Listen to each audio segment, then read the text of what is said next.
अस्सलामुअलैकुम, सुबह बखैर। एक नया दिन, एक नई सुबह और एक नए आगाज़ के साथ मैं हूं सैयद फैसल करीम और मैं हूं महक असलाम। नया दिन मुबारक। जैसे कि फैसल ने कहा ना, एक नई सुबह, एक नया आगाज़ है, लेकिन बहुत सारी ऐसी पुरानी खबरें हैं जिसमें बहुत मजीद डेवलपमेंट हुई है, वो हमने आपके सामने रखनी है और बहुत सारी नई खबरें भी आपके सामने रखेंगे। सो प्रोग्राम का बाकायदा आगाज़ करते हैं।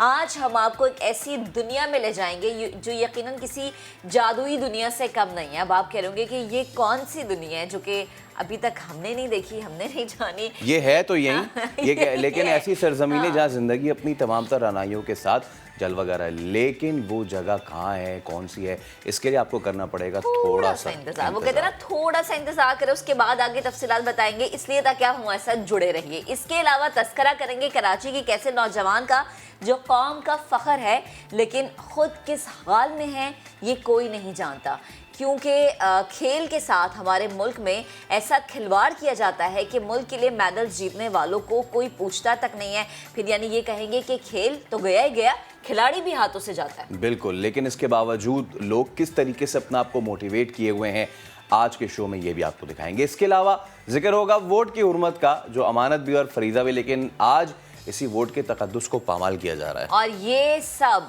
इन लोगों की जो है वो बैनर तले किया जा रहा है जो वोट को इज्जत देने की बातें करते हैं, लेकिन थकते नहीं हैं। वो इसलिए नहीं थकते क्योंकि वो कभी बांट रहे होते हैं कीमे वाले नान, कभी बांट रहे होते हैं बिरयानी, कभी बांट रहे होते हैं। ऑफर जरूर आई थी एक दफा लेकिन आपने कीमे वाले नान की ऑफर ठुकरा दी है। मैंने कहा मैंने पैसों से खा लूंगी, लेकिन वोट में ऑफर भी आई तो ईमानदारी से दूंगी। ऑफर भी आई तो कीमे वाले नान की है ना। मैं वोट देने गई थी तो कहा कि बाजी कीमे वाला नान खा लें, तो समझ गई मैंने कहा नहीं भैया, ईमानदारी के साथ वोट देना, कीमे वाला नान घर जाके अम्मा के हाथ का खाऊंगी। चलें जी, सबसे पहले बात करेंगे हम स्मॉग की, और स्मॉग का जहां बहुत ज्यादा राज है वो है लाहौर शहर, और लाहौर के बहुत सारे इलाके हैं जहां पर इस वक्त स्मॉग जो है वो उरूज पर है।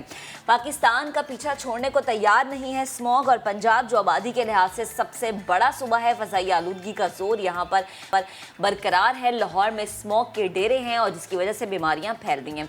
दुनिया के आलूदा तरीन शहरों में लाहौर एक बार फिर 410 एयर क्वालिटी इंडेक्स के साथ पहली पोजीशन पर पहुंच गया, और दूसरे नंबर पर दिल्ली है। कोलकाता 194 एयर क्वालिटी के साथ आलूदा तरीन शहरों में दूसरे और तीसरे नंबर पर रिस्पेक्टिवली हैं। पंजाब में अब हो ये रहा है कि जो शहरी हैं आंखों और सांस की बीमारियों में मुब्तला होते जा रहे हैं। लाहौर का इलाका गुलबर्ग, यहाँ पे AIQ 728, कोट लखपत में 645 और गुरुमांगट रोड पर 596 रिकॉर्ड किया गया। इसी तरह मॉडल टाउन में एयर क्वालिटी इंडेक्स 572 और जहूर इलाही रोड पर 516 तक जा पहुंचा है। और अगर बात कर लें हम ठोकर न्याज बेग के इलाके की, तो आपको पता है कि एक थोड़ा खुला इलाका है तो 464, और DHA फेज 8 जो कि ज़्यादा खुला इलाका है क्योंकि यहाँ पर आबादी कम होती है, तो यहाँ पर भी जो है 487 रिकॉर्ड किया गया है AQI। तो आप ये देखेंगे लाहौर जो कि जहाँ पर हर साल ये हम चीज़ फेस करते हैं, उसके बावजूद वो इकदामात नहीं होते, क्योंकि हमने देखा कि छुट्टियाँ बढ़ा दी गई, एक्सटेंड जो है छुट्टियों में होने के बावजूद जो है कल लाहौर पहले नंबर पर था, आज लाहौर पहले नंबर पर है। यानी वो इकदामात, जैसा कि कल हमारी रिपोर्टर आयशा अता हमें बता भी रही थी कि इकदामात की बातें होती हैं लेकिन वो इकदामात अमलन नहीं होते। तो सिर्फ ज़ुबानी कलामी बातें करने से कुछ नहीं होगा, उन इकदामात पर अमल करना बेहद ज़रूरी है। क्योंकि जैसे कि फैसल आपने भी जिक्र किया कि लोग आँखों की बीमारियों का शिकार हो रहे हैं, लोगों को सांस लेने में प्रॉब्लम हो रही है, लोगों को गले का मसला हो रहा है। अब इस सारी सिचुएशन में वो लोग जो कि सीनियर सिटीजन्स हैं, या फिर वो लोग जो कि किसी और बीमारी का शिकार हैं, या जिनका आप कह सकते हैं कि इम्यून सिस्टम इतना स्ट्रांग नहीं है, सेंसिटिव है, तो आप सोचें कि ये वाला जो वेदर है उन्हें कितना ज़्यादा इफ़ेक्ट कर रहा है। इसलिए इक़दामात जो हैं वो लेने बेहद ज़रूरी हैं, और शहरियों से हम बार बार अपील करते हैं इस चीज़ की कि खुदारा घरों से बिला ज़रूरत बाहर मत निकला करें। अगर आप बाहर निकल रहे हैं तो जो मास्क पहनने की रिवायत हमने कोविड-19 की पहली वेव में की थी उसको बरकरार रखें, और प्लीज़ ऐसी जगहों पर मत जाएं जो कि ज़्यादा खुला इलाका है, क्योंकि खुले इलाके में स्मॉग का राज ज़्यादा होता है। और अब तो वैसे भी सर्दियां बढ़ती चली जा रही हैं, दिसंबर आने वाला है, कल 1 है, तो हम ये देखेंगे कि दिसंबर के आगाज़ से ही लाहौर में और पंजाब के खुले जो इलाके हैं वहाँ पर होता ये है कि वो भी आ जाती है ना, स्मॉग के अलावा क्या होता है, फोग आ जाती है। तो इस पे हम ज़रा बात कर लेते हैं प्रोफेसर डॉक्टर साजिद राशिद साहब हमारे साथ मौजूद हैं। सर अस्सलाम वालेकुम, बहुत शुक्रिया। आप प्रिंसिपल हैं college of environmental sciences Punjab university के। लाहौर में ये सूरत हाल बिलखुसूस पंजाब में बिलउमूम हर साल देखने में आ रही है। अब ऐसे में शहरियों को हम भी अपने प्लेटफॉर्म की तवज्जुह से बारहा ये कहते रहते हैं कि आप जो है वो खुद प्रिवेंशन करें, लेकिन सर इसकी ओवरऑल कोई है तरीका कि इसको किसी तरीके से कर्ब किया जाए? थैंक यू वेरी मच जी। बिल्कुल, असल में ये है कि ये अब 2015 से हम स्मोक का जो इशू है इसको फेस कर रहे हैं पाकिस्तान में। बेसिकली तो बड़ी लॉन्ग टर्म प्लानिंग होनी चाहिए थी, लेकिन अनफॉर्चुनेटली अभी ये लॉन्ग टर्म प्लानिंग पे हम सोच ही रहे हैं। लेकिन एक अच्छी चीज़ हुई है लाहौर के अंदर कि अभी गवर्नमेंट ने जो दफ़ा लगाई 144 और उसके बाद इन्होंने ये जो इम्प्लीमेंटेशन के लिए, क्योंकि हमारी आवाम में जो मैंने ये 5 साल के अंदर देखा है कि एक तो शऊर जो है वो आना बहुत ज़रूरी है, अवेयरनेस बहुत ज़रूरी है। लेकिन कुछ ऐसे अनासर भी हैं जैसे हर माशरा में होते हैं कि जो कि कानून को तोड़ने में खुशी महसूस करते हैं, तो उनके लिए फिर जो इम्प्लीमेंटेशन है कानून की पाबंदी है उसको करवाने के लिए ज़रूरी है।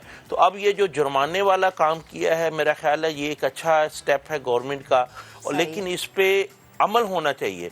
और मेरा ख्याल है कि वेबसाइट के ऊपर ये एनवायरमेंटल डिपार्टमेंट को लगाना चाहिए कि हमने इस हफ्ते के अंदर इन लोगों को जुर्माने किए हैं और इतने जुर्माने किए हैं, और फिर ये देखें कि जुर्माने के बाद भी उन्होंने अपनी फैक्ट्रीज में स्क्रैपर लगा लिए हैं जो कि फ़ज़ाई आलूदगी में इजाफा नहीं कर रहे।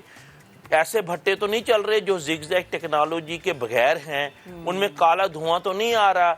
और जो गाड़ियाँ हैं, जो लाहौर में असल में सबसे बड़ा मसला है वो ये है हमारी ट्रांसपोर्टेशन का। ट्रांसपोर्टेशन के अंदर जो हमारे सर्टिफाइड वर्कशॉप से गाड़ियों की टेस्टिंग हुई है, अगर ऐसी नहीं हुई तो उनको जुर्माना करना चाहिए, उनको टाइम देना चाहिए और उन्हें कहें कि एक हफ्ते के अंदर अगर आपने ये नहीं किया तो फिर आपकी गाड़ी को देखिए बंद करना कोई हल नहीं है, उससे और प्रॉब्लम होती है। किसी की रोजगार जाना है, लेकिन उससे पता होगा कि मैंने अगर 1000 रुपया कमाना है तो मुझे 5000 जुर्माना होगा, तो मैं ये पाबंदी करूं। तो ये वो तरीकाकार है जिसके ऊपर लॉन्ग टर्म में हमें काम करना चाहिए। सही है। अच्छा डॉक्टर साहब, ये तो जो चीज़ें आपने बताई, प्लीज़ आप इस चीज़ को भी कंप्लीट कीजिएगा। मेरा सवाल भी आप ले लें कि इन चीज़ों पे हमें लॉन्ग टर्म सोचना चाहिए ताकि हम आगे आने वाले सालों में इस चीज़ का सामना ना कर सकें।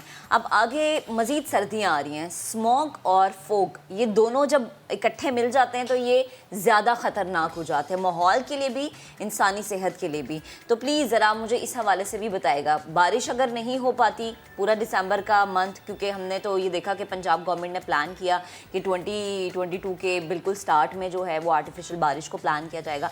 अगर दिसंबर के पूरे महीने में बारिश नहीं होती तो फ़ज़ाई आलूगी को मद्देनज़र रखते हुए आपकी अपनी एक्सपर्टीज़ क्या कहते हैं कि मज़ीद माहौल कितना ख़राब हो सकता है? अच्छा, देखिए बड़ा अच्छा आपका क्वेश्चन था। 2 चीज़ें मैं ज़रा क्लियर कर दूं टेक्निकली। जी जी।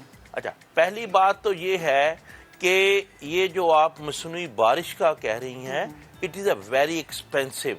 जी, ये अगर हम समझते हैं कि जी हम मसनूई बारिश बरसा कर और ये स्मोक को ख़त्म कर लेंगे, तो इससे बेहतर ये है कि हम इसकी प्रिवेंशन मेजर्स पे वो पैसा लगा दें।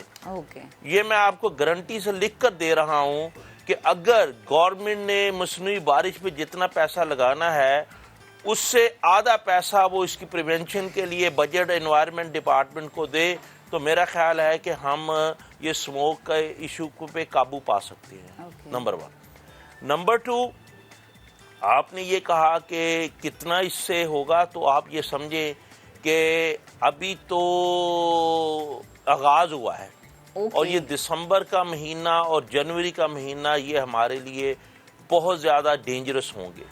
इसलिए डेंजरस होंगे कि इन महकमा मौसमियात के मुताबिक भी अभी 10 से 15 रोज़ तक बारिश का कोई इम्कान नहीं, और ये जब तक बारिश नहीं होती, ये क्लियर रखें कि जब तक कुदरती तौर पर बारिश नहीं होती तो उस वक्त तक ये फ़ज़ाई आलूदगी ख़त्म नहीं होगी।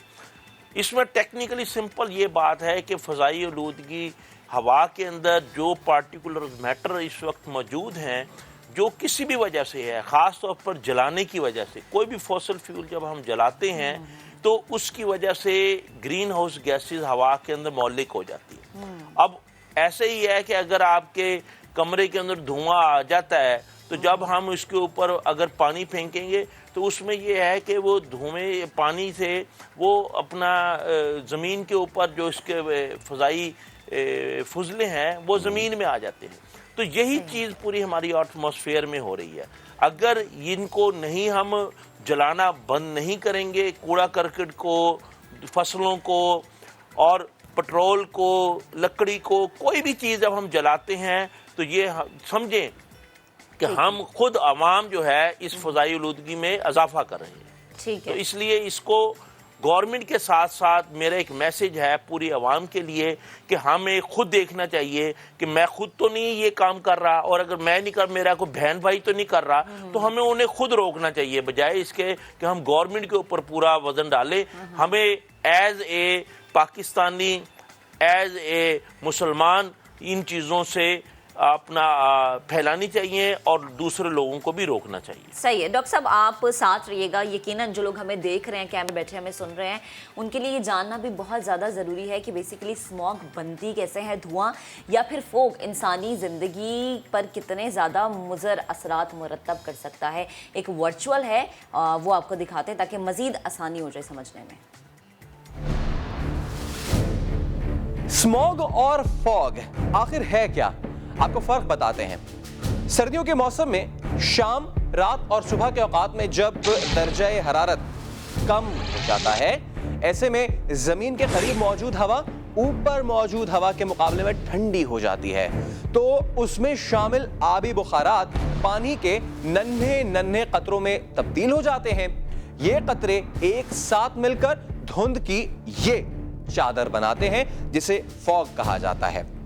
इस धुंध की वजह से देखने में शदीद मुश्किलात होती हैं। ये तो हुई फॉग की बात। अब जरा कुछ स्मॉग का जिक्र हो जाए। इस फॉग में जो आपको नजर आ रही है, फैक्ट्रियों और गाड़ियों से निकलने वाला धुआं जब मिक्स हो जाए तो ये स्मॉग बन जाती है। जब भी दर्जा हरारत कम होता है, शाम से सुबह तक स्मॉग की शिद्दत बढ़ती जाती है जो सेहत के लिए नुकसानदेह है।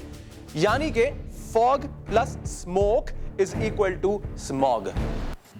चलें जी, फैसल ने वर्चुअल किया और फिर इस वर्चुअल के थ्रू बड़ी आसानी से यकीनन आपको समझा दिया। डॉक्टर साहब भी हमारे साथ मौजूद। डॉक्टर साहब, एक पहलू ये भी होता है कि फसलों को जलाया जाता है, और जो फसलों को जलाने वाला पहलू है सबसे ज़्यादा ख़तरनाक है। क्यों? क्योंकि भारत का जो पंजाब है वहाँ पर तो ये चीज़ इन दोनों उरूज पर होती है। जितना मर्जी उन्हें समझा दें, जितना मर्जी खतो किताबत कर लें, समझ नहीं आती, और ये चीज़ फिर आती भी डायरेक्टली वहीं से ही है। तो प्लीज़ ज़रा इस पहलू पर भी रोशनी डालिएगा। जी, इसके अंदर बिल्कुल आपने सही निशानदही की कि जब हम फसलों को जलाते हैं तो जैसे अभी आपके वर्चुअल में बताया, तो इसको मैं थोड़ा सा और नाजरीन के आसानी के लिए एक सिंपल आप एक्सपेरिमेंट खुद भी कर सकते हैं, आम बच्चा भी कर सकता है कि जब आप ठंडा पानी एक गिलास में डालें और आपने देखा होगा कि गिलास की बाहर की जो सतह है वो नम हो जाती है, और आप वहां पे मट्टी लेके या आटा लेके हवा के अंदर उसको फेंकें तो आप थोड़ी देर बाद देखेंगे कि उस गिलास के बाहर वाली सतह के ऊपर वो आटा जम गया है।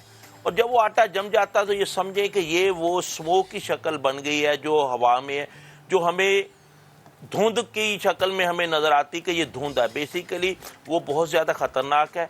मैंने तो सिर्फ आटे की मिसाल दी, लेकिन आप ये समझे कि अगर इसके अंदर जहरीली गैसें शामिल हों, जिसमें कार्बन डाइऑक्साइड शामिल है, जिसमें कार्बन मोनोऑक्साइड शामिल है, सल्फर डाइऑक्साइड शामिल है, तो ये चीज़ें जब हम इनहेल करते हैं, हमारे जिस्म में जाती हैं, तो हमारे लंग्स के साथ ये क्या करती होंगी, हमारे गले में इरिटेशन है, हमारी आँखों में कोई ख़राबी है, हमारी जिल्द में ये ख़राबी करती है।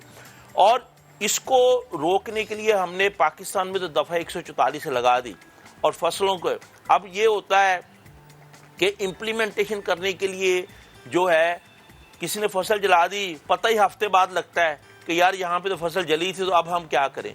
तो मेरा गवर्नमेंट से भी एक ये मुतालबा है कि और उस गांव में भी कि जो फसल जली हो वहाँ पे निशानात मौजूद होते हैं, राख मौजूद होती है, तो तो जिसकी वो फसल हो उसको वो मालिये के अंदर लगा कर उसको टैक्स में शामिल करें कि जी आपने फसल जलाई थी, क्योंकि वक्ती तौर पर लेने का कोई फायदा नहीं। आपने ये फसल जलाई, इस महीने में जलाई, ये हमारे पास तस्वीर है। जैसे हमारे पास अब स्मार्ट कैमरेज लगे हैं सेफ सिटीज के हिसाब से, तो वो सबूत भी आपके पास मौजूद है कि ये आपका खेत है, आपकी ये राख पड़ी है, ये फसल जली है। अगर आपने जलाई, किसी और ने जलाई है, तो कोई आपके घर में आके जला नहीं सकता था। तो इसलिए ये हम आपको जुर्माना करें। भारतीय पंजाब की बात भी ये करें तो मेरा ख्याल है कि इंडिया को भी ये समझ आनी चाहिए कि ये सिर्फ वहाँ पे अपना जो ये पोल्यूशन फैला रहे हैं ये इंडिया तक महदूद नहीं रहेगी, ये पूरे नेबरिंग कंट्रीज में ये सारा है। और इंडिया इस वक्त फ़ज़ाई आलूदगी फैलाने में हमसे भी आ गया है। इसीलिए आपने देखा होगा कि दिल्ली के अंदर भी ये स्मोक का जो है ना राज है, और लाहौर में भी ये काम है। तो हम दोनों तरफ से पिस रहे हैं, हम खुद भी इसमें इजाफा कर रहे हैं डॉक्टर साहब, अब और दूसरे लोग भी इसमें इजाफा बिल्कुल वक्त आ गया है कि हम अब उन टेक्निक्स की तरफ जाए। सबसे पहले बहुत शुक्रिया आपका प्रोफेसर डायरेक्टर साजिद राशिद हमारे साथ मौजूद और बड़े अहम मामले पे गुफ्तगू कर रहे थे। अब वक्त आ गया है कि जो स्लैश एंड बर्न एग्रीकल्चर है, यानी कि जो फसल को साफ करने के लिए, उसको रीप्लांटेशन करने के लिए आग लगा दी जाती है, अब इसके लिए नई टेक्निक्स मुतारिफ कराई जाएं, नए जो टेक्निक्स हैं उनको लाया जाए ताकि इसको जलाने की ज़रूरत पेश ना आए। एक ये, दूसरा ये फ़िज़ाई आलूदगी वैसे हमें उस पर चेक रखना चाहिए। जितना फॉसिल फ्यूल हम बर्न कर रहे हैं, क्या हम उस ग्रीन टेक्नोलॉजी की तरफ जाने के अभी मुतहम्मिल हो सकते हैं? क्या हमारे पास वो कैपेसिटी है? आगे चल के अगले दिनों में इन पे भी बात करेंगे। अब आगे बढ़ते हैं और एक और अहम मामला अब सर उठा रहा है, जनूबी अफ्रीका से आए हुए नई किस्म ओमिक्रॉन की। इसका नाम है ओमिक्रॉन। इसने सबसे पहले एड्स के मरीज को मुतासर किया है और एक कोरोना की नई वेरिएंट है। कहा जाता है कि अब तक 15 मुल्कों में ये फैल चुका है, जहां मुख्तलिफ पाबंदियां भी लगाई जा रही हैं और बरतानिया में इन पाबंदियों के खिलाफ मुजाहरे भी किए गए। और माहिरीन के मुताबिक नई किस्म में मजमूई तौर पर 50 जिन्याती तब्दीली देखी गई हैं और ये अब तक रिपोर्ट होने वाले तमाम वेरिएंट्स में सबसे ज़्यादा तेज़ी से फैलने वाला और सबसे ज़्यादा ख़तरनाक है, क्योंकि जिनकी बहुत ज़्यादा कम इम्यूनिटी है, जैसे कि एड्स के मरीज़ हैं, उन्हें ज़्यादा हिट कर रहा है। ओमिक्रॉन वेरिएंट पर कोरोना की वैक्सीन का असर कितना कम होगा, ये इसके लिए कोई नई वैक्सीन आएगी और ये वेरिएंट कितना ख़तरनाक हो सकता है, यकीनन जो लोग हमें सुन रहे हैं अब उन्हें तशवीश होगी कि भैया खुदा ना खास्ता अगर हिट कर जाता है तो फिर जो पहले से लगी वैक्सीन की डोजेज हैं वो क्या काम आएंगी, या फिर हमें बूस्टर शॉट्स लगवाने की ज़रूरत है। इस बारे में कुछ भी कहना अभी वक्त से बहुत ज़्यादा पहले है। अभी तक ये तय नहीं हुआ कि नया वेरिएंट जो है वो वेरिएंट ऑफ इंटरेस्ट है या फिर वेरिएंट ऑफ कंसर्न है। एब्सोल्युटली, यानी कि हमें ये अभी समझ में नहीं आ रहा है कि हम इससे परेशान हों या फिर हम इसको कर्व कैसे करें। अच्छी चीज़ वैसे ये है कि पिछले 4 वेरिएंट्स फैलाव के लिहाज से बहुत तेज़ थे लेकिन कम ख़तरनाक थे। मगर एक अजीब व गरीब फैक्ट ये भी है कि ओमिक्रॉन जवान लोगों और बच्चों को ज़्यादा मुतासर कर रहा है। और एक हकीकत ये भी है कि इससे पहले कोरोना के जितने वेरिएंट्स आए वो उन मुल्कों में आए जहाँ मॉडर्ना, फाइजर, एस्ट्राजेनेका वैक्सीन लगाई गई, मगर जहां चाइनीज़ वैक्सीन या रशियन वैक्सीन लगाई गई उन खित्तों से अभी तक कोई नया वेरिएंट रिपोर्ट नहीं हुआ है। और जब से कोरोना आया उस वक्त से अब तक 5 करोड़ पाकिस्तानियों की वैक्सीनेशन मुकम्मल हो चुकी है। क्योंकि नया वेरिएंट ज़्यादा तेज़ी से फैल रहा है, इसलिए हाई रिस्क एरियाज़ में टेस्टिंग बढ़ाने और वैक्सीनेशन तेज़ करने का फैसला किया गया है। कल असद उमर साहब भी ये कह रहे थे कि अब जो लोग हैं 3 करोड़ मैक्सिमम लोग जिन्होंने अभी सिर्फ 1 डोज़ लगवाई है, तो उनसे ये अपील है कि प्लीज़ जाएँ और 2nd डोज़ लगवाएँ और अपना इस वैक्सीनेशन को प्रोसेस को कम्प्लीट करें, जो कि बहुत ज़्यादा ज़रूरी भी है। वो ज़रूरी इसलिए है क्योंकि जाहिर है 1 डोज लगवाने के बाद हम ये समझते हैं कि हम आज़ाद हो गए हैं, अब हम कुछ भी कर सकते हैं ना, मास्क ना पहने, सैनिटाइजर यूज़ ना करें, ऐसा बिल्कुल नहीं है। दोनों आपने डोजेज लगवानी है। और सिंध गवर्नमेंट की तरफ से खबरें थी हैं, इसमें कितनी सदाकत है इसको भी आगे चल के हम वेरीफाई कर लेंगे। सिंध गवर्नमेंट की जानिब से ये कहा जा रहा है जी कि जो बूस्टर शॉट्स हैं अब वो भी हम लगवाएंगे। तो डॉक्टर फैसल सुल्तान हमें ज्वाइन कर, वो भी हमें ज्वाइन करेंगे कुछ देर में। लेकिन जैसे कि आप असद उमर की ही बात कर रही थी, उन्होंने ये कह दिया है कि जी ये इनएविटेबल है कि ये वेरिएंट आएगा। अब हमारे पास अपॉर्चुनिटी है कि जब ये आए कुछ हफ्तों में यहाँ पहुँचेगा, तब तक हम इसकी लहर को यहाँ पे कमज़ोर कर सकते हैं। कैसे? वो आपको पता है, बार बार पता है, आपको बार बार बताया गया, तो एक बार फिर बताएं, फिर ब्रेक लेते हैं। लेकिन फैसल, हमारी आवाम बड़ी अच्छी है, हमारी बात सुनती तो सुना, है। दोबारा बता दें। प्लीज आपने करना ये है कि मास्क अपना बिल्कुल लगा के रखना है, और ये थोड़ी पे नहीं लगाना, चिन पे प्रॉपर लगाना है, और आंख पे लगा के सोना भी नहीं है। सैनिटाइजर भी इस्तेमाल करना है, समाजी फासले का ख्याल भी रखना है। ओके, सिनेमास खुल गए, तफरी गाहें खुल गई हैं, आप शादियों में भी जा सकते हैं, इंडोर आउटडोर कोई पाबंदी नहीं है, बट स्टिल आपने अपना ख्याल खुद रखना है, बजाय इसके कि कोई आपको बाद में कहे कि चले भैया अब आप एडमिट हो जाएं। हम जा रहे हैं ब्रेक पर, ब्रेक के बाद वापस आएंगे, इस पे मजीद बात करेंगे। Stay with us.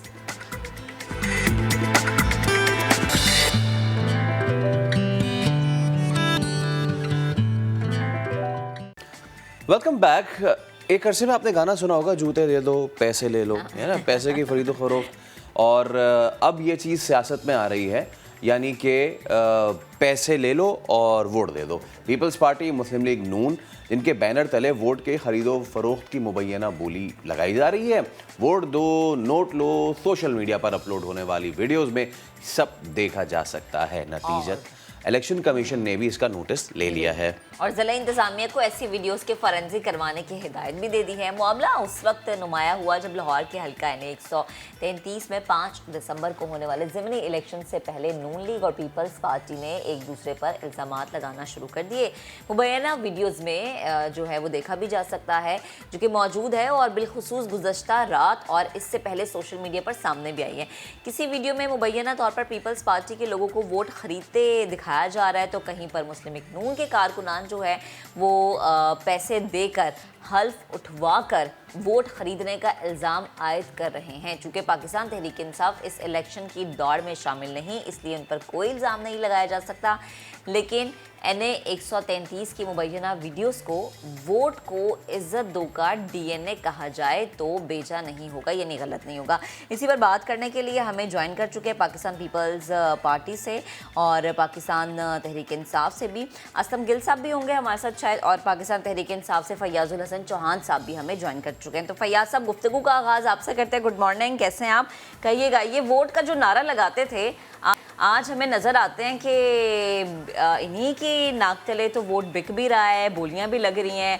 पहले तो सिर्फ एक वो नान होता था या बिरयानी की प्लेट होती थी, अब तो बाकायदा पैसों की ऑफ़र की जाती है। तो प्लीज़ कमेंट कीजिएगा। बिस्मिल्लाहिर्रहमानिर्रहीम।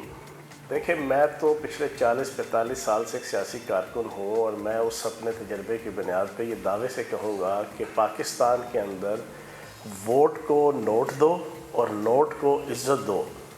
जिसको अगर आप दूसरे मैनर में कहें, हबीबी हैया हैया, बाप बड़ा ना भैया, सबसे बड़ा रुपया, ये वाली आइडियालॉजी सिर्फ़ और सिर्फ आले शरीफ ने पाकिस्तान की सियासत में इंट्रोड्यूस करवाई थी। ये मैं बड़े दावे से बात कह रहा हूँ।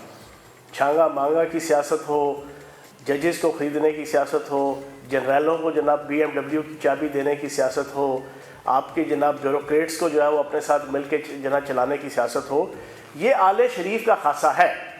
और अब आप देखें ना, अब आप इन NA 133 के इलेक्शन के अंदर वोट को नोट दो और नोट को इज़्ज़त दो, ये बेगम सफदर अवान साहिबा इस वक्त जो है ये नई फिल्म लेकर आई हैं कि वोट को नोट दो और नोट को इज़्ज़त दो। पहले इन्होंने फिल्में चलाई, आज से 2016 से इनकी फिल्में शुरू हुई थी, लंदन तो क्या पाकिस्तान में।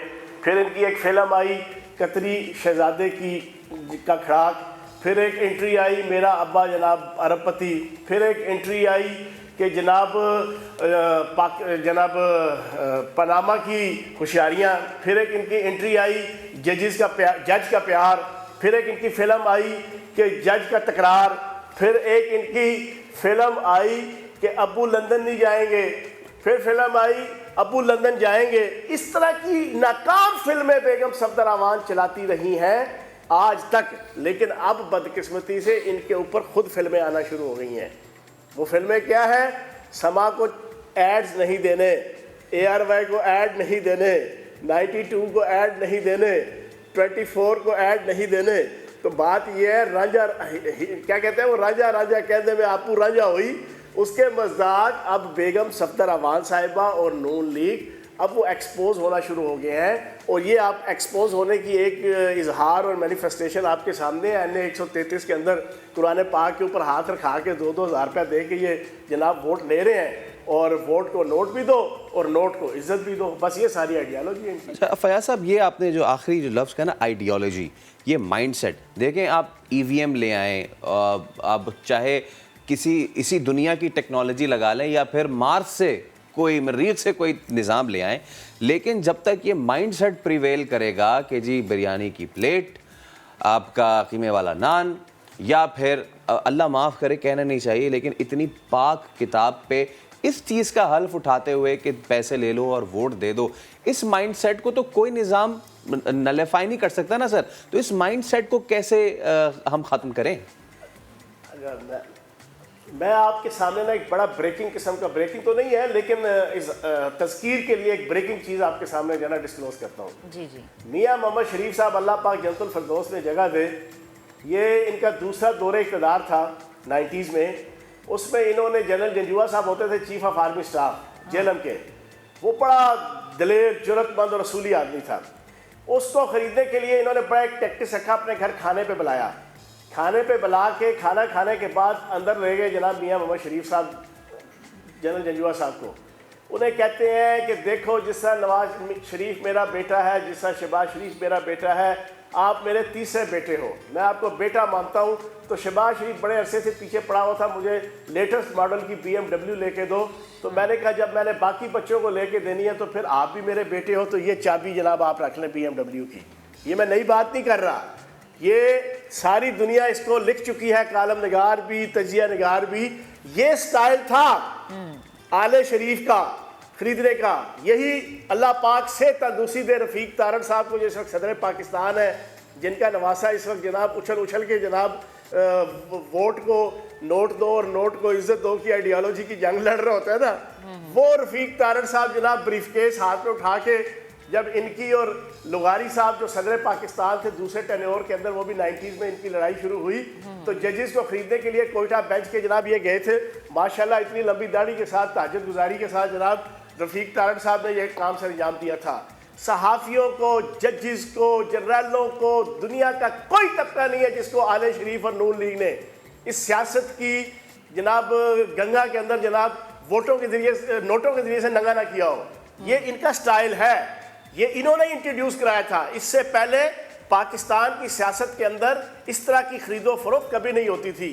और हैरतनाक बात यह है, अब ये हाजी नमाजी बन के बेगम सफदर अमान साहिबा और शहबाज शरीफ साहब और नवाज शरीफ साहब अब जनाब इनकलाबी बन के जनाब बाहर से तकरीरें करके बताते हैं जनाब कि वोट क्या है और नोट क्या है और असूल क्या है और जमहूरियत क्या है और एथिक्स क्या है और वैल्यूज़ क्या है। मैं तो समझता हूँ ये क़यामत की निशानियाँ हैं बस, और कुछ नहीं है। अच्छा फैयाज साहब, ये जो वीडियोस और ऑडियोज़ का एक सिलसिला चल निकला है कि ऑडियोज़ भी आ रही, वीडियोज़ भी आ रही, यहाँ से नून लीग भी कह रही है कि हमारे पास बहुत सारी वीडियो पड़ी हुई हैं, फिर हम देखते हैं कि PTI के लोग भी कहते हैं कि फ़लानी ऑडियो भी है, फिर पीपल्स पार्टी भी है, पीछे नहीं रहती। ये जो एक सिलसिला हमारी पाकिस्तान की सियासत में निकल चुका है, पहली तो बात ये कि हमारा क्या सियासी माहौल इस चीज़ का मुतहम्मिल है, दूसरी चीज़ ये कि ये आपकी नज़र में कहाँ जाके रुकेगा ये? अच्छा, इस पर भी मैं आपको बता दूँ, ये भी पहली दफ़ा आले शरीफ नहीं कर रहा। 80s की एंड की सियासत, 88 में इलेक्शन हुआ तो इन्हीं के पे रोल के ऊपर जो है वो 2-3 जर्नलिस्ट थे बड़े मशहूर व मारूफ, उनके रसाले और अखबार थे। उनमें बेगम नुसरत भुट्टो साहिबा और बेनज़ीर भुट्टो साहिबा के हवाले से इंतहाई गंदी तस्वीरों के साथ, गंदे इल्ज़ामात के साथ, जहाँ पे पूरे पूरे जनाब फ्रंट पेज छपा करते थे और पूरे पूरे रसाले छपा करते थे नवाज शरीफ साहब के कहने पे और आले शरीफ के कहने पे। और फिर हेलीकॉप्टर्स के ज़रिए से बेगम नुसरत भुट्टो साहिबा की और बेनज़ीर भुट्टो साहिबा की कैरेक्टर असैसिनेशन करने के लिए प्रॉपर पैम्फलेट फेंके जाते थे इंतहाई गंदे और गलीज किस्म की पिक्चर्स के साथ। ये भी इन्होंने इंट्रोड्यूस करवाया था। और फिर असम्बली के अंदर, कौमी असम्बली के अंदर इन्होंने बाकायदा पेरोल के ऊपर MNAs रखे होते थे जो सारा दिन तकारीर कर करके जनाब असम्बली के अंदर भी और बाहर भी बेगम नुसरत भुट्टो साहिबा की और बेनज़ीर भुट्टो साहिबा की हवाले से इंतहाई गंदे और गलीज इल्ज़ामात और तकारीर और ज़ोमैनी जुमलों के साथ तकारीर किया करते थे और इल्ज़ामात लगाया करते थे। ये भी आले शरीफ की ही खासा है। आज ये हाजी बने हुए हैं, आज ये अल्लाह के वली और गौस और कुतुब और कलंदर बने हुए हैं जमहूरियत के। आज ये जमहूरियत के और एथिक्स और वैल्यूज़ के चाचे, मामे, ताए और फुफ्फड़ बने हुए हैं। मैंने ये कहा ना, ये क़यामत की निशानी है। क़यामत की बहुत सी निशानियों में से एक आले शरीफ का मौजूदा चेहरा भी है। वो सुल्तान मफरूरुद्दीन उर्तुगुल जो बाहर बैठे हर 10 दिन बाद जनाब इमाम खमीनी बनने की नाकाम कोशिश करते हैं ना, या वो नेल्सन मंडेला बनने की है, वो ग्वाल मंडेला है, वो उससे आगे नहीं जा सकते। तो इनकी करतूतें ये हैं। तो मैं ये समझता हूँ कि पाकिस्तान की आवाम को समझ जाना चाहिए और लाहौर की आवाम को भी कि इनका चेहरा मुनाफकत से भरा हुआ चेहरा है। ठीक है फयाज साहब, आपने हमारे साथ ही रहना है क्योंकि हमने आपसे मजीद निशानियों का भी तस्करा करना है। लेकिन हाँ जी, लेकिन इससे पहले हम शामिल गुफ्तगू करेंगे पीपल्स पार्टी से ताल्लुक़ रखने वाले हसन मुर्तज़ा हमारे साथ मौजूद हैं। हसन, अस्सलाम वालेकुम, बहुत शुक्रिया नियादिन को वक्त देने के लिए। बताइएगा ये क्या हुआ है कि एक जानिब हम देखते हैं PDM के प्लेटफॉर्म पर आप लोग इकट्ठा नज़र आते हैं, लेकिन दूसरी जानिब जब कोई बाई इलेक्शन आ रहा है तो उसमें आप भी इल्ज़ाम लगा रहे हैं कि जी वोट हमारे खिलाफ खरीदे जा रहे हैं और नून लीग आप पे उल्टा इल्ज़ाम धर रही है। क्या हो रहा है ये सब? बहुत शुक्रिया जी। तो देखिए, मैं एक सियासी कारकुन हूँ जी, और मैं तो इन चीज़ों को और सारी चीज़ों की इंतहाई मजम्मत करता हूँ।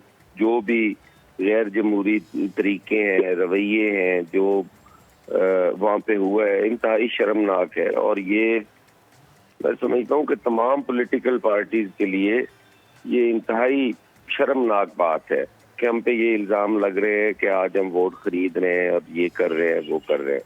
पाकिस्तान पीपल्स पार्टी इसका कभी भी हिस्सा नहीं रही। ना हमारा माजी ये कहता है कि हमने वोट खरीदे हैं, ना हम इस बात पे यकीन रखते हैं। हम तो हमेशा अवामी ताकत के ज़रिए आते हैं और ये हमारा रवैया नहीं है। मैं इसको मुस्तरद करता हूँ और मैं मुतालबा करता हूँ कि इसका फाजिक भी करवाया जाए, इसकी तहकीकात भी होनी चाहिए, इसे मंतकी अंजाम तक पहुंचना चाहिए और जो भी इसके जिम्मेदारान हो उनको सख्त से सख्त सजा होनी चाहिए, चाहे वो मेरी पार्टी हो चाहे दूसरों की पार्टी हो। ये इल्ज़ामात जो है ये सियासी जमातों पर नहीं लगने चाहिए। हम तो पहले बड़े मुश्किल हालात से गुजर रहे हैं। कई ऐसी ताकतें हैं, गैर जमहूरी ताकतें, जो हमेशा इस ताड़ में रहती हैं कि हम किसी न किसी तरीके से इस अमल में मदाखलत करें, इस सारे निज़ाम को ख़त्म करके कोई न कोई ऐसा निज़ाम लाया जाए जिससे अवामी राय का एहतराम। लेकिन कदर कलामी की माज़रत हसन साहब, लेकिन आप कह रहे हैं कि जी कोई स्पेस ऐसा क्रिएट हो कि इसमें non democratic factors step in कर जाएं और फिर निज़ाम को तबादला करें। लेकिन प्रॉब्लम यह है कि यहाँ तो अभी तक फ़िलहाल ऐसी कोई चीज़ नज़र नहीं आ रही है। ख़ास तौर पे जो अली परवेज़ मलिक साहब हैं, उन्होंने पीपल्स पार्टी पे इल्ज़ाम लगाया है कि जी आप ना सिर्फ हल्के में वोट की ख़रीदो फरोख्त कर रहे हैं, बल्कि एक फ़ेक कैंपेन भी चला रहे हैं और सारे जितने भी ये जो वीडियो है उसको ये कह रहे हैं कि जी आप देख लें, इसमें सबने मास्क लगाए हुए और इसीलिए लगाए हुए ताकि पता ना चल पाए कि ये बंदे हैं कौन। तो ये आपके बंदे बिठाए हुए अली परवेज़ मलिक जो ये कह रहे हैं? देखिए जी, हमारी तरफ से उनके जवाब में तो इल्ज़ामात लगे हैं, लेकिन हमने ये इल्ज़ामात नहीं लगाया। मास्क का मैं जिम्मेदार हूँ जी कि वो मास्क उन्होंने क्यों पहने हुए हैं। मुझे क्या पता वो कौन है, किस जमात से उनका ताल्लुक है। मैंने तो वो बैनर ही देखे हैं। अच्छा, गलत भी लग सकते हैं, लेकिन इसका मैं क्या जवाब दूं जी कि उन्होंने मास्क क्यों पहने हुए हैं, उनकी शनाख्त ना हो सके। और अली परवेज मलिक साहब के साथ जो अलमिया हुआ है, मैं समझता हूँ वो ये हुआ है कि उन्होंने जब PTI के उम्मीदवार को नाअहल करवा दिया तो वो ये समझ रहे थे कि पीपल्स पार्टी तो यहाँ पे है नहीं, 4-5 हज़ार वाली जमात है, उसका हमने क्या करना है, और वो अपनी फतह एंजॉय करने के चक्कर में लग गए। पाकिस्तान पीपल्स पार्टी वहाँ पे, मैं खुद जनरल सेक्रेटरी हूँ Pakistan Peoples Party Central Punjab का, मैं पार्लिमानी लीडर हूँ। मैं खुद वो सारी कैंपेन देख रहा हूँ कि वो किस तरीके से लोग वहाँ पे कैंपेन कर रहे हैं, किस तरीके से पाकिस्तान पीपल्स पार्टी वहाँ पे वो इलेक्शन लड़ने गई है और किस जज्बे के साथ वो लड़ रहे हैं। जब उन्होंने ये देखा कि यहाँ तो पीपल्स पार्टी ऊपर आ रही है, क्योंकि वहाँ पर जो वोटर था वो फेडअप था PTI की कारकर्दगी से, उसने जब ये देखा कि ये नून लीग और PTI की गवर्नमेंट खड़ी ही आज नून लीग के सहारे है, तो उस वक्त उन्होंने उसका रिएक्शन किया। लोग जो है वो पीपल्स पार्टी ज्वाइन करना शुरू हो गए, उनके साथ करना शुरू हो गए। मैं बिल्कुल तो इन्होंने मेरी अर्ज सुने ना, इन्होंने वहाँ पे वोट खरीदे जी, हमने नहीं खरीदा। इन्होंने वहाँ पे वोट असद खरीदे। साहब आपका कमेंट आ क्योंकि वक्त मुख्तसर है, मैं चाह रहा हूँ कि जरा फयाज साहब से इस पे एक जरा क्लोजिंग बिल्कुल रिमार्क दे exactly, दूं। जो सहारे वाली हाँ, बात सहारे करना, वाली फयाज बात साहब प्लीज जरा इस पे कमेंट कीजिएगा और साथ ये भी बताइएगा हुब्बे जमहूरियत है, बुग़्ज़ पीटीआई है, बाकी तमाम मामलात में पीटीआई के प्लेटफॉर्म तले हम एक हैं, लेकिन अब ये जो वोट वाली चीज आई है तो वो जो एक हैं अब वो एक नहीं नजर आ रहे। अच्छा, मैं वैसे सोलो प्रोग्राम करता हूँ, लेकिन हसन मुर्तज़ा साहब का सुना तो मैं रुक गया, क्योंकि ये मेरा जिगर है, मेरा भाई है और इससे बड़ा प्यार मोहब्बत है मुझे।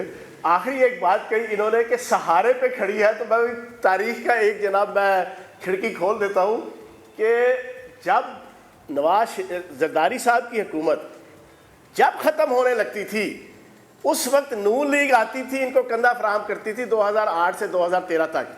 एक दफ़ा तो मियाँ नवाज शरीफ साहब ओपनली ये कह के आए कि हम किसी सूरत में भी जरदारी साहब की हुकूमत नहीं गिरने देंगे, मैं कंधा दूंगा, नून लीग कंधा देगी। और ये तारीख गवाह है कि जनाब पहली दफ़ा इन्होंने इकट्ठे काली पटिया बांध के परवेज मुशर्रफ साहब से पीपल्स पार्टी और नून लीग ने इकट्ठी 2008 में हलफ भी लिया वजारतों का काबीना ने। फिर जब कभी भी जरदारी साहब की हुकूमत गिरने लगती थी, माशाल्लाह माशाल्लाह मेरे भाई हसन मुर्तज़ा साहब की पीपल्स पार्टी जो जमहूरियत की बहुत बड़ी अलंबरदार है, वो जमहूरियत की खातिर जनाब नून लीग और नवाज अपने इक़्तिदार को बचाने के लिए नून लीग का सहारा लेती थी। फिर जब नवाज शरीफ साहब याद दहानी जब कभी गिरने लगती थी तो पीपल्स पार्टी सहारा देती थी। और माजी को याद रखना बेहद जरूरी है। फैयाज साहब बेहद शुक्रिया। हसन अभी हमारे साथ मौजूद थे, आपके वक्त का बेहद शुक्रिया। और जब हम वोट की बात करते हैं ना, सारी बातें अपनी तरफ, लेकिन वोट का एहतराम बेहद जरूरी है फैसल, क्योंकि ये डिसाइड करता है कि आपके मुल्क, आपकी रियासत, उसका ट्रैक क्या होगा। अब इस पे तहकीकात का भी कह दिया गया है, तो वो तो जब होंगी तब पता चलेगा। अभी वक्त हुआ एक ब्रेक का, हमारे साथ ही रहिएगा।